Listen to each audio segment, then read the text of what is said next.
नमस्कार दोस्तों, मैं V Chaturvedi green word publication YouTube channel पर आप सभी मित्रों का स्वागत करता हूं। जैसा कि आप सभी जानते हैं, green word publication YouTube channel पर लगातार आपको वीडियो सोल्यूशन प्रोवाइड किए जा रहे हैं आपके बोर्ड एग्जाम को टारगेट करते हुए। आप अच्छे अंक लाएं, इसके लिए जो आपका यह चैनल है वह पूर्ण रूप से तत्पर है, हमारी टीम तत्पर है। हम दोस्तों आगे बढ़ें उससे पहले आपसे छोटी सी रिक्वेस्ट कि आप जो है चैनल को लाइक, शेयर और सब्सक्राइब करना ना भूलें। साथ ही साथ बेल आइकन दबाएं, जिससे जो भी वीडियोस अपलोड किए जाए आपको वो मिलते रहें। बढ़ते हैं मेरे दोस्तों सेक्शन में। देखिए, कुछ क्वेश्चंस जो आपके लघु उत्तरी के हैं, लघु उत्तरी सेकेंड के नाम से क्वेश्चन बैंक में है उसको, और जो विस्तृत आंसर हैं 5 नंबर के क्वेश्चंस हैं उनको इसमें हमने सेट किया है। इसको आप थोड़ा सा देखें। बढ़ते हैं मेरे बच्चों क्वेश्चन की तरफ। यहाँ देख लीजिए, ये लाइफ साइकिल जो है मलेरिया की लाइफ साइकिल, ये बहुत इंपॉर्टेंट हो जाती है और इनसे कई बार प्रश्न पूछा गया है। इसको अच्छे से आप समझ लीजिएगा। देखिए स्लाइड को यहाँ देखिए, इसमें पहला क्वेश्चन दिया गया है मलेरिया परजीवी के जीवन चक्र का स्वच्छ और नामांकित क्या करिए चित्र बनाइए। यहां दिया है स्पष्ट कि वर्णन करने की आवश्यकता नहीं है, लेकिन मेरे बच्चों अगर आवश्यकता पड़ती भी है, एग्जाम में कह भी दिया, लांग में दे दिया इस तरह का क्वेश्चन, तो आप इससे लॉन्ग क्वेश्चन भी क्या कर सकते हैं, आंसरिंग कर सकते हैं। चलिए बात करते हैं। यहां देखिए, यहाँ देखिए आपका ये पूरा सिस्टम आपको प्रोवाइड किया गया है, जिसमें कि प्लाज्मोडियम वाइवेक्स का जो लाइफ साइकिल है वो एक्सप्लेन किया गया है। थोड़ा सा ध्यान दीजिए और हम आप शुरू करते हैं। ये देखिए, मनुष्य में विखंडनीय जनन जो होता है वो इतना पोर्शन दिया गया है।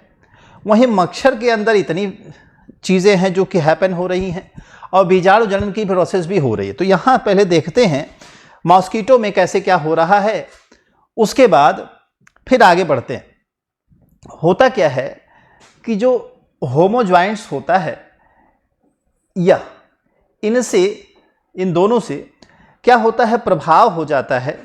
किसमें? युग्मक के रूप में ये दोनों फ्यूज करके प्रभाव बनाते हैं, या कह दें इनसे मेल और फीमेल के रूप में ये क्या करते हैं, फ्यूज करते हैं, ये और ये आपस में, और युग्मक जो गुरु है ये इसका निर्माण करते हैं। कह दें कि जो है यह स्ट्रक्चर फॉर्म आउट करते हैं, और इसी से डेवलप करके युग्मनज यानी कि जाइगोट का निर्माण होता है। तो यहाँ देखिए, एक तरह से कहें तो मेल और फीमेल स्पोर जो है यहाँ फ्यूज कर रहे हैं। काइनीट जो कि मल के साथ जो है यह युग्मनज लेकर के बाहर आता है, फीकल मैटर के साथ ये बाहर होते हैं बॉडी में। उसके बाद फिर देखेंगे ऊसिस्ट बनता है। ऊसिस्ट के बाद यहाँ देखिए स्पोरोसिस्ट, स्पोरोब्लास्ट, और यहाँ खंडन होता है युग्मनज के, और फिर स्पोरोजॉइट्स अंदर बन जाते हैं, जो कि वाल के टूट जाने से आप देख रहे हैं बाहर निकल जाते हैं। और यह देखिए वाल जो है सिकुड़ सी जाती है, जो फैली थी अब वो थोड़ा सा कंडेंस हो जाती है, सिकुड़ जाती है, और जो स्पोर हैं जिसको हम संक्रमक स्पोरोजॉइट्स कहते हैं। क्या कहते हैं? संक्रामक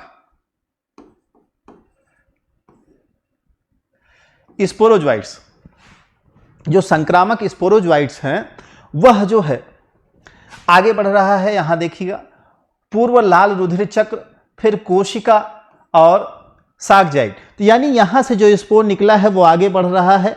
और आप देखिए संक्रमक जो है स्पोरोजॉइट से, आपसे 1-2 बार पूछा भी गया है क्वेश्चन की जो है संक्रामक या संक्रमण किस स्पोर की सहायता से हो रहा है। तो यहां देखिए कि जो स्ट्रक्चर बन रहा है स्पोरोजॉइट, उसके थ्रू जो ह्यूमन बॉडी है उसमें ब्लड में एक तरह से इन्फेक्शन काज हो रहा है।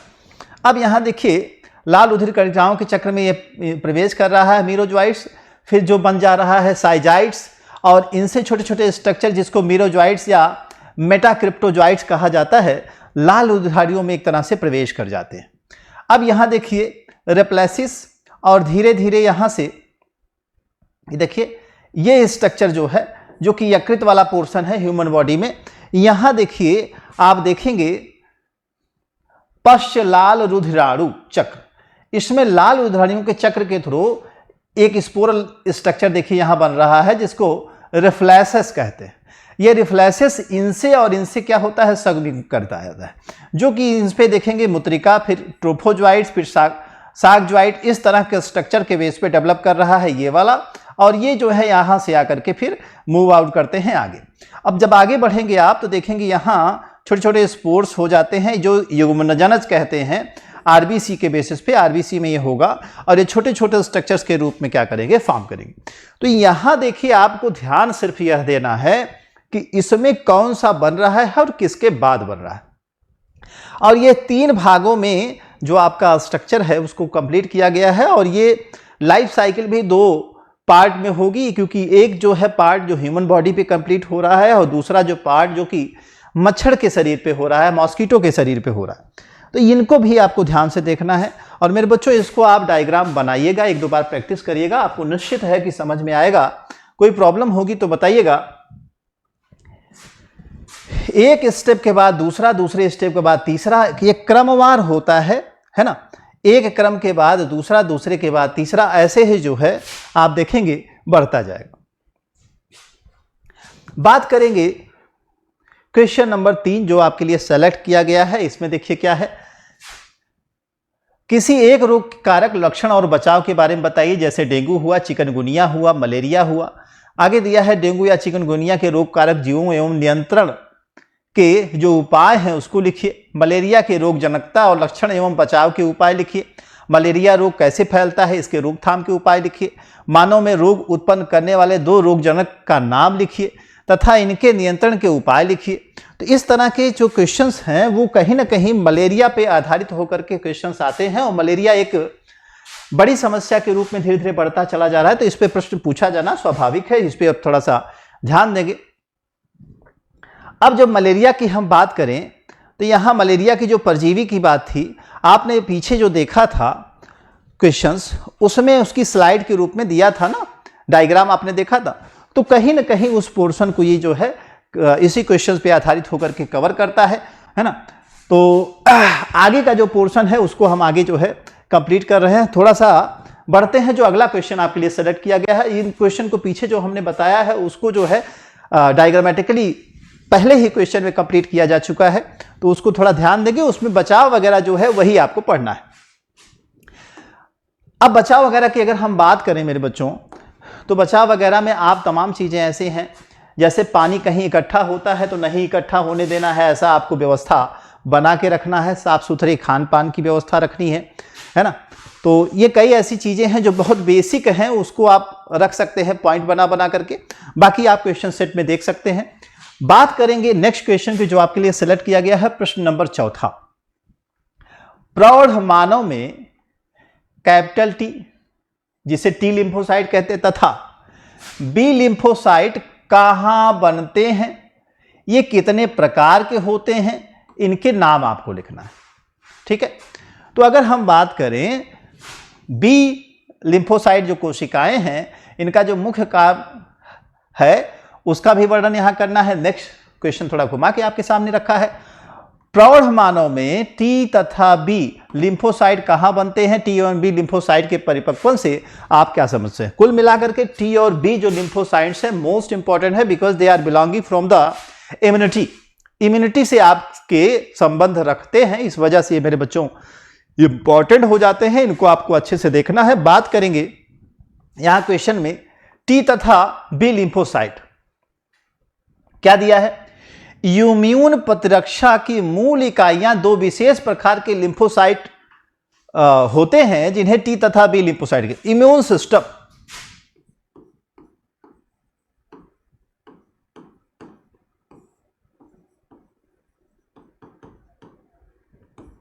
अगर इम्यून सिस्टम की हम बात करें तो इम्यून सिस्टम का मतलब होता है प्रतिरक्षा तंत्र। तो प्रतिरक्षा तंत्र मेरे बच्चों जो होगा वो आपके बॉडी में किसी तरह के इन्फेक्शन को समाप्त करने का प्रयास करेगा, और आपके बॉडी के क्योरनेस के लिए, कह दें यहाँ की सुरक्षा के लिए जिम्मेदार होगा। तो यानी शरीर के जो सुरक्षा की जिम्मेदारी है वो हमारी इम्यून सिस्टम पे होती है, और इम्यून सिस्टम के लिए हमारे शरीर में जरूरी जो कोशिकाएं हैं उसमें से टी लिम्फोसाइट और बी लिम्फोसाइट कही जाती हैं, और इसी वजह से इसके बारे में यहां बताया गया है। यहां देखिए दिया है, इसका निर्माण लाल अस्थि मज्जा में विशेष प्रकार की मीजोडर्मल रुधिरोत्पादक मूल कोशिकाएं होती हैं। तो हम बात करें टी एंड बी लिम्फोसाइट, जिसका कि अगर हम निर्माण देख लें, मैन्युफैक्चरिंग देख लें, या कह दें फॉर्मेशन देख लें, तो ये होता है कहां? अस्थि मज्जा यानी बोन मैरो। बोन मैरो की जो स्पेशल सेल होती हैं जिसको हम कहते हैं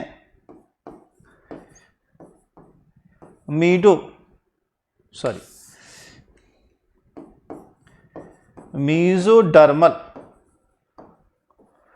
कोशिकाएं होती हैं, सेल्स होती हैं, जिनमें की निर्माण होता है किसका? टी और बी लिम्फोसाइट का। आगे यहां देखिए स्पष्ट रूप से नीचे और क्या दे रहा है। टी लिम्फोसाइट अपरिपक्व रूप से अस्थि मज्जा से थाइमस में चली जाती है, यानी थाइमस जो ग्लैंड्स है उसकी तरफ जो है मूव आउट कर जाती है। कौन? T lymphocyte. वहीं दिया है अब टी लिम्फोसाइट का थाइमस में तथा बी लिम्फोसाइट का अस्थि मज्जा में ही कई श्रेणियों में विभेदीकरण हो जाता है, जिससे इनका परिपक्वन कहते हैं। विभेदीकरण का मतलब उसके कुछ भाग की जिम्मेदारी कुछ और हो जाती है, कुछ और की और हो जाती है, मतलब कि एक तरह से उनके वर्क का डिवीजन हो जाता है, कौन क्या काम करेगा उसके बेसिस पे। तो ये परिपक्वन इनका कहलाता है।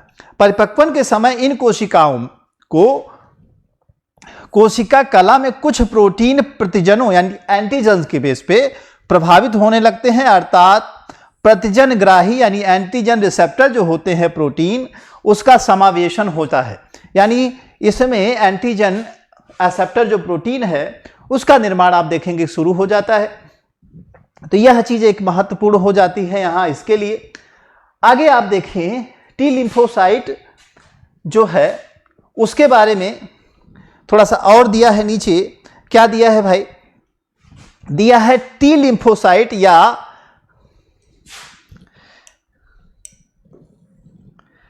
टी लसिकाणु, इसको हिंदी में क्या कहते हैं?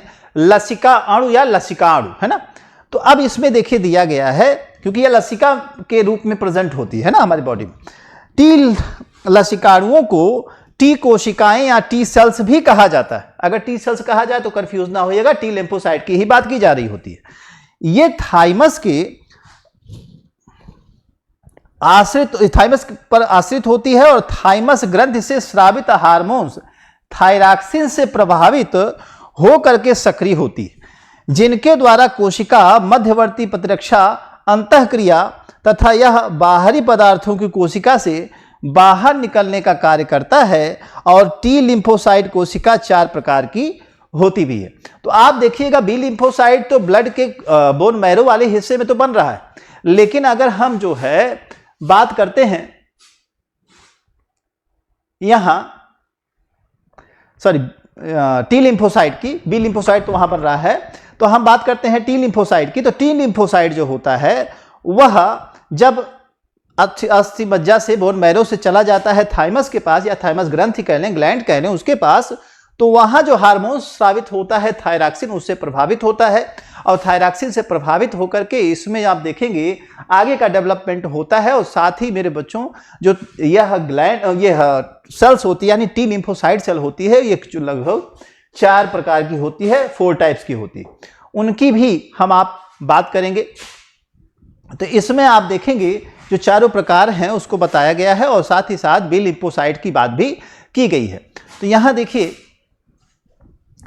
स्मृति टी लिम्फोसाइट यानी मेमोरी टी लिम्फोसाइट ऐसी लिम्फोसाइट होती है जो कि एक्शंस जो पास्ट के टाइम पे हुए होते हैं उनको मेमोराइज करके रखती है, या कहते हैं याददाश्त में अपने रखती है, इसकी बात आ रही है।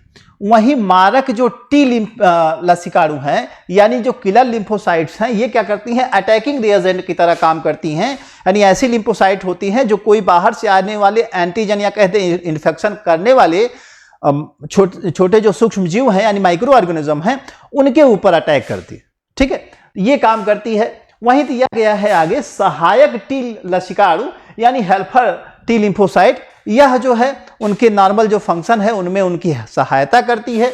आगे बढ़ जाएं अगर तो निरोधक टी लिम्फोसाइट यानी सस्पेंसर टी लिम्फोसाइट, यह भी सहायक की ही तरह काम करती है। तो इस तरह से आप देखेंगे कुल 4 कैटेगरीज जो है लिम्फोसाइट्स की, जो कि टी लिम्फोसाइट्स है, उसको डिवाइड किया गया है। अब मेरे बच्चों बात करें अगर हम बी लिम्फोसाइट की, तो इसको बी सेल के नाम से भी जानते हैं, पहली बात। दूसरा, पक्षियों यानी चूजों के निचले जठरांत्र यानी इस इंटेस्टाइन वाला जो हिस्सा है क्षेत्र में स्थित एक ग्रंथि होती है जिसके कहते हैं फाइब्रेसी, है ना, पुटिका।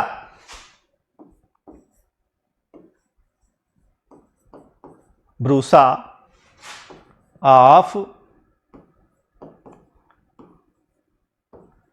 फैबेसी। ठीक है, फैबेसी आप जानिएगा इसका है क्या, पक्षियों चूजों का जो जठरांत्र है उनमें बात करेंगे, यह पाया जाता है। अब इस ग्रंथ के बेसिस पे आप देखेंगे में विकसित होती है। कोशिकाओं यानी पी लिम्फोसाइट की जो सतहों पर कुछ रासायनिक पदार्थ उपस्थित होते हैं जिनकी सहायता से इनमें टी कोशिकाओं में अंतर किया जा सकता है। यानी बी लिम्फोसाइट और टी लिम्फोसाइट में अंतर जो है प्रेजेंट होती है जो केमिकल, उसके आधार पे आप कर सकते हैं। आगे दिया है लसिकाणुओं को की जो जीवन अवधि होती है 5 से 7 दिन होती है, जबकि टी लिम्फोसाइट की अगर हम बात करें तो ये वर्षों तक, महीनों से वर्षों तक क्या करते हैं, जीवित रहते हैं। वहीं परिसंचारी लसिकाणुओं में लगभग 65 से 80 टी लिम्फोसाइट कोशिकाएं तथा शेष में अधिकतर बी लिम्फोसाइट कोशिकाएं, कुछ प्रतिशत में दोनों प्रकार की जो कोशिकाएं हैं अपरिपक्व कोशिकाएं होती हैं। बी कोशिकाएं तरल प्रकृति की प्रतिरक्षा अनुक्रिया करती हैं। तो तरल प्रकृति की जो इम्यून सिस्टम होता है वो प्रोवाइड करने का काम यह बी सेल करती हैं। बी कोशिकाओं के पृष्ठीय घटक का उत्पादन जीन्स के नियंत्रण में रहता है, जिन्हें प्रतिरक्षी अनुक्रिया जीन्स या इम्यून रिस्पांस जीन कहते हैं। मनुष्यों में प्रतिरक्षी अनुक्रिया जो जीन्स हैं वह विभिन्न गुणसूत्रों पर स्थित होते हैं, यह भी आपको याद रखना है। यानी कि एक गुणसूत्र पे ना होकर के यह भिन्न भिन्न गुणसूत्रों पे क्या होता है, स्थित पाया जाता है। तो बी लिम्फोसाइट मेरे बच्चों और टी लिम्फोसाइट में कुछ बेसिक अंतर भी हैं, उनको आप याद रखिएगा केमिकल्स के बेस पे, और कुछ बातें यहां आपको समझाई गई उनको भी आप देख लीजिए। अब एक इंपॉर्टेंट क्वेश्चन आपके सामने है वैक्सीनेशन से। वैक्सीनेशन क्या है और कैसे होता है, ये चीज आपसे बार बार पूछी गई है, देख लीजिए आप।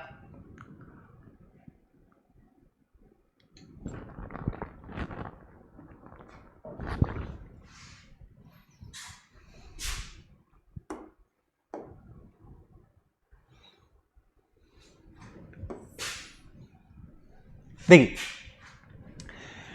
टीकाकरण यानी वैक्सीनेशन, वैक्सीन अथवा टीका प्रायः कोशिका के निलंबन यानी सेल सस्पेंशन होता है, अथवा यह कोशिका द्वारा उत्सर्जित एक उत्पाद होता है जो प्रतिरक्षक कर्मक, जिसे आप इम्यूनाइजिंग एजेंट कहते हैं, के रूप में कार्य करता है।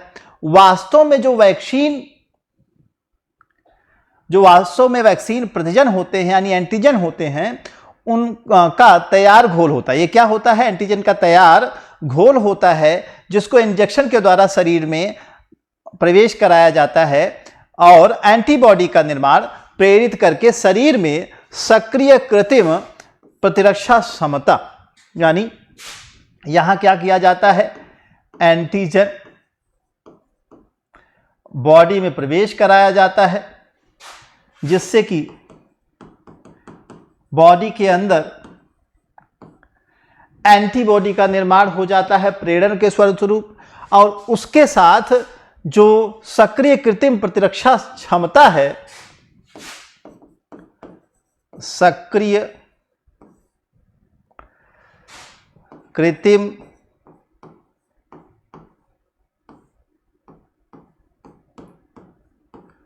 प्रतिरक्षा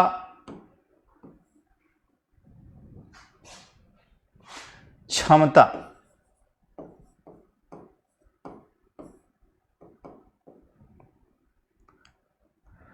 है वह उत्पन्न हो जाती है। कृत्रिम प्रतिरक्षा क्षमता यानी जनरेट करके आप अपने अंदर इम्यूनिटी को एक तरह से जनरेट कर देगा, यानी एंटीबॉडी के बन जाने के बाद अगर उस तरह के इन्फेक्शन होते हैं, जैसा मैंने पिछले क्लासेस में भी बताया है कि वैक्सीन इम्यूनिटी के लिए जिम्मेदार होती है, आपकी इम्यूनिटी एंटीबॉडी बना करके यह जो है कंप्लीट करती है। वही दिया गया है, प्रतिरक्षा उत्पन्न करता है, यह क्रिया ही वैक्सीनेशन या टीकाकरण कहलाती है। सबसे पहले जो वैक्सीन है वह 1798 में एक साइंटिस्ट थे जिनका नाम था एडवर्ड जेनर। जो एडवर्ड जेनर साहब हैं, उन्होंने ही सबसे पहले वैक्सीनेशन की शुरुआत की थी।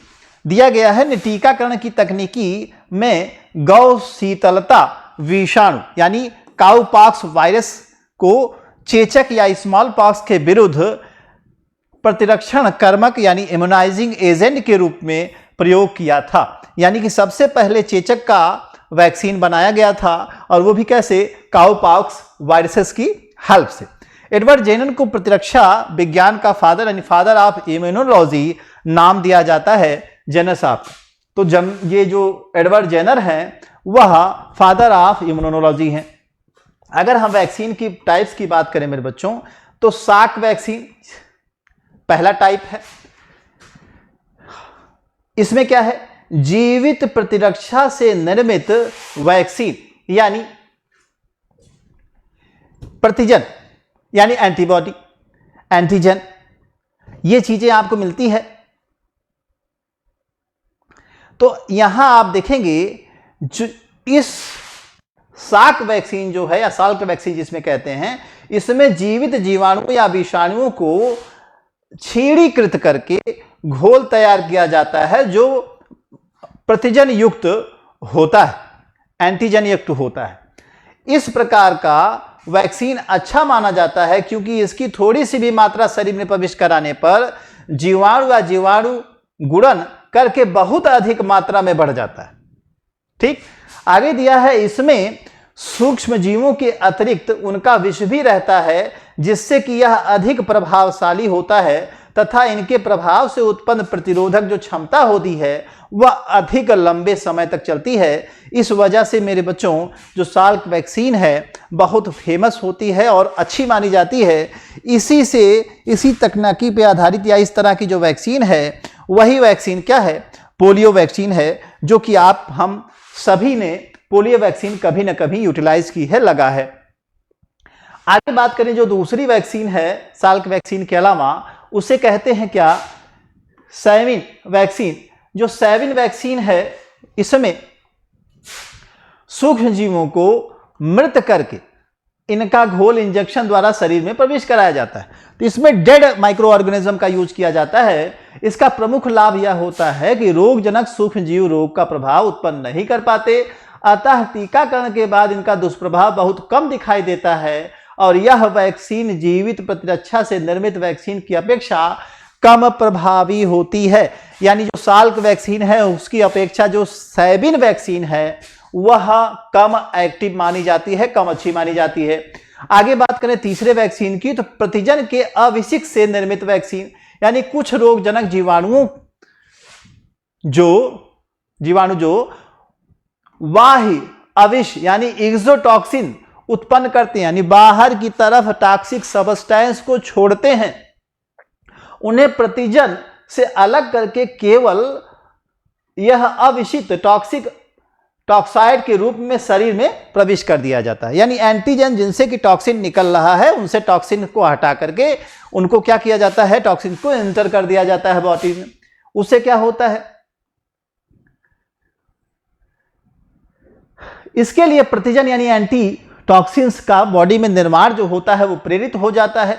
इस तरह से आपके बॉडी में इम्यूनिटी डेवलप हो जाती है। इस श्रेणी में जो टिटनस है, टाइफाइड है, इनकी जो वैक्सीन है वह इन्हीं के आधार पर रखती हैं कि इनकी टॉक्सिन्स जो होते हैं बॉडी में प्रवेश कराए जाते हैं एंटीजन के रूप में, और शरीर जो है उसके अगेंस्ट एंटीबॉडी डेवलप कर लेता है और अपनी इम्यूनिटी के लिए जिम्मेदार हो जाता है। चौथी वैक्सीन बात करें मेरे बच्चों तो क्या है, यह है वैक्सीन जिसे आप मिश्रित वैक्सीन कहते हैं।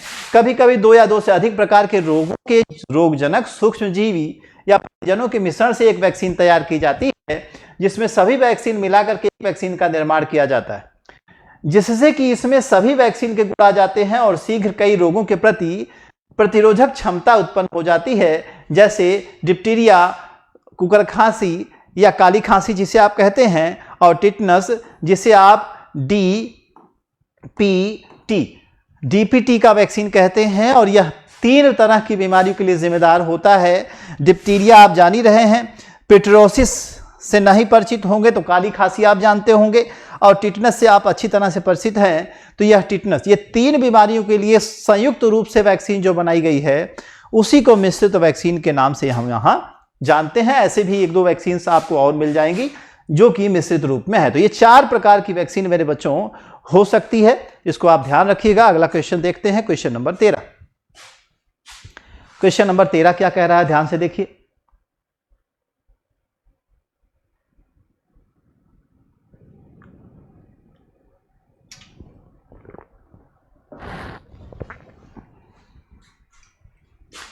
अगर हम क्वेश्चन नंबर 13 की बात करें तो इसमें 2 चीजें दिया गया है, जन्मजात प्रतिरक्षा और दुर्मुम ट्यूमर कैंसर, उपार्जित प्रतिरक्षा सॉरी, और दूसरा दिया है उदर ट्यूमर और दुर्मुद या कैंसर। ठीक, तो अब इसमें जन्मजात जो प्रतिरक्षा होती है यानी ऐसी इम्यूनिटी जो कि हम बर्थ के साथ अपने बॉडी में रखते हैं उसकी भी बात करनी है, और जो हमने एक्वायर्ड किया है वैक्सीनेशन आदि से उसकी भी बात करनी। तो जन्मजात जो प्रतिरक्षा होती है यह एक प्रकार की अविशिष्ट प्रतिरक्षा होती है, पहला पॉइंट। लेकिन जब यहां बात करेंगे उपार्जित की तो यह विशिष्ट होती है, यह सब में होना अनिवार्य नहीं है। जन्मजात वाले में जन्म के समय से ही उपस्थित होती है, जबकि यह क्या होता है, अभिलक्षण स्मृति है। वहीं आगे देखिए, यह प्रतिरक्षा हमारे शरीर में बाह्य कारकों के प्रवेश के सामने विभिन्न प्रकार के अवरोध खड़ा करने से अर्जित होती है, जैसे शरीर के रोध, कालिक रोध, कोशिका रोध आदि। वहीं देखिए हमारे शरीर का जब पहली बार किसी रोगजनक से सामना होता है तो यह अनुक्रिया करता है और बाद में उसी रोगजनक से समान होने पर बहुत से उच्च तीव्रता की द्वितीय अनुरोध का निर्माण करता है। कुल मिलाकर के एंटीजन के रूप में जब शरीर उसको समझ जाता है तो पहली बार में ही एंटीबॉडी शरीर में डेवलप हो चुकी होती है, और वही बॉडी अगर दोबारा से इन्फेक्शन होता है तो सेम एंटीबॉडी वर्क कर देती है, और वर्क करने की वजह से बीमारी से आप बच जाते हैं। ठीक है, जैसे मानव में चेचक की बीमारी के लिए प्रतिरक्षा। अब हम बात करेंगे उदर का जो ट्यूमर होता है, कैंसर होता है पेट का, साथ ही साथ दुर्मुम ट्यूमर। अब यहां देखिएगा, उदर का जो ट्यूमर है वह संयोजी ऊतक से घिरे होने के कारण एक निश्चित स्थान पर बने रहते हैं। पेट वाला जो हिस्सा है वो निश्चित स्थान पर बने रहते हैं। लेकिन अगर हम दुर्मुम ट्यूमर की बात करें तो यह कोशिका के रक्त एवं लसिका के माध्यम से एक स्थान से परिवर्तित करके अन्य स्थानों पर ट्यूमर के रूप में पहुंच जाता है, या कहते ट्यूमर पहुंच करके बनाता है। इस प्रकार कोशिकाओं द्वारा अन्य भागों में फैलने को मेटासिस कहते हैं। यानी कि अगर हम बात करेंगे किसकी, दुर्मुम ट्यूमर की, तो इसकी सबसे खतरनाक बात यह है कि यह ब्लड के रास्ते या ब्लड की हेल्प से एक जगह से दूसरी जगह ट्रांसफर भी होता है। तो यहां सावधानी की आवश्यकता ज्यादा है। अब बात करेंगे मेरे बच्चों व्यसन। व्यसन क्या है भाई? क्या समझते हैं? नशीले पदार्थ के नाम लिखिए, उनके प्रभाव का क्या करिए? वर्णन करिए। तो यहाँ देखिए व्यसन जो होता है किशोरों की प्रकृति जिज्ञासा, जोखिम उठाने, उत्तेजना के प्रति आकर्षण होने और प्रयोग करने की इच्छा उन्हें ड्रग्स और अल्कोहल के लिए अभिप्रेरित करती है। कुल मिलाकर के अभिव्यसन का मतलब होता है कि व्यसनशीलता, ड्रग्स आदि लेकर के उसी में फंसे पड़े रहना और अपने उद्देश्य को भूल जाना, जो कि किशोरा में अवस्था में ज़्यादातर देख रहे हैं कि इधर जो रिच फैमिलीज हैं और पुअर फैमिलीज भी प्रभावित हो रही। वही बात करें, किशोर ड्रग्स और अल्कोहल के प्रभाव को लाभ के रूप में देखते हैं। पहली बार किशोर इनका प्रयोग जिज्ञासा के कारण करते हैं, परंतु बाद में समस्याओं का सामना करने से बचने के लिए इनका उपयोग करने लगते हैं। नशीले पदार्थ, ड्रग्स, सामान्यतः जिनको हम ड्रग्स कहते हैं, वह इसी कैटेगरी में आ जाते हैं। तो थोड़ा सा देखते हैं कि इसमें क्या पोर्शन लिया गया है और क्या क्या है।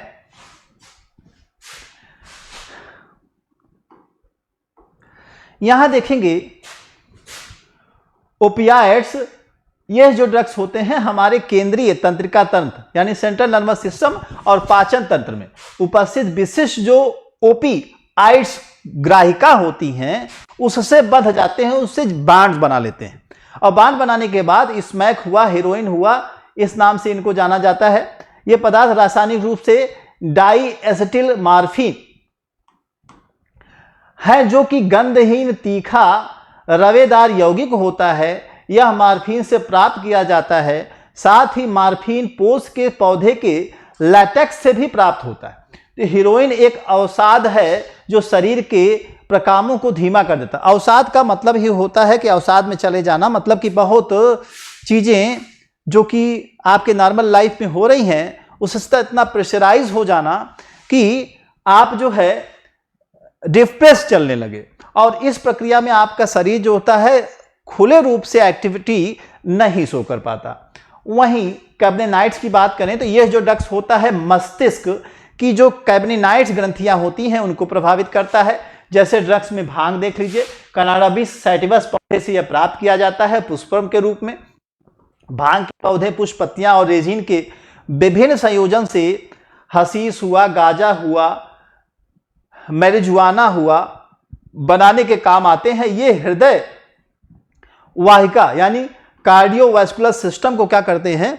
प्रभावित करते हैं। आगे बात करेंगे कोका एल्कोलाइड्स। जो कोका एल्कोलाइड या कोकेन होता है, कोका पादप से यह प्राप्त होता है और मुख्य रूप से दक्षिणी अमेरिका का यह पौधा है।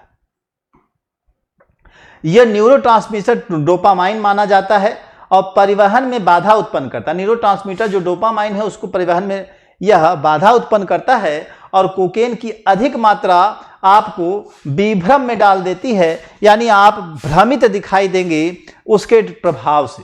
ठीक है, यह स्थिति पैदा हो जाती है। तो यह ड्रग्स जो दोस्तों खतरनाक है और कहीं ना कहीं हमें इससे बचना चाहिए। इस वजह से आवश्यक है कि आप इन चीज़ों को देखें, समझें और अच्छे से अपने आप को सिक्योर करके रखें, इनसे बच के रहें मेरे बच्चों। और इस सिलेबस में इनके शामिल करने का भी उद्देश्य है। इसको थोड़ा समराइज करिएगा, कुछ चीज़ों को 2-3 बार देखिएगा। सारी चीज़ें थ्योरिकल हैं और आपको समझ में निश्चित रूप से आएंगी। मिलते हैं दोस्तों नेक्स्ट वीडियो में, तब तक के लिए थैंक यू वेरी मच।